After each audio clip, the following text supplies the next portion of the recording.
itong nakita ng kaibigan ko habang kami nag-aantay sa train station. Isa pong malaking gagamba. Imported pa. Import pa, galing Japan. Uwi mo na yan pare ah. Uwi ko to. Pinta mo doon. Takot siguro ng 10,000 mga din siya. magagambang bahay doon.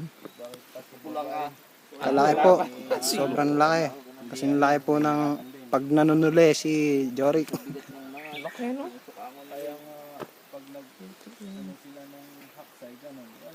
Selfie. Ayun, ayun mo sa akin.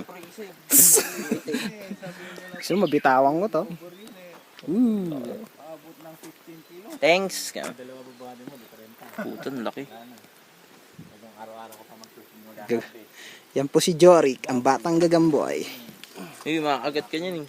Hindi ah, nanunuklaw yan. Viewing ka ngayon.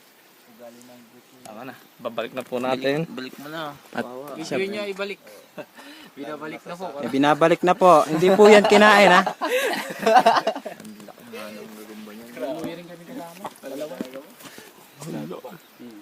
Ganda sana kung merong mahanap pang isang ganito. Pag-awain yung amo.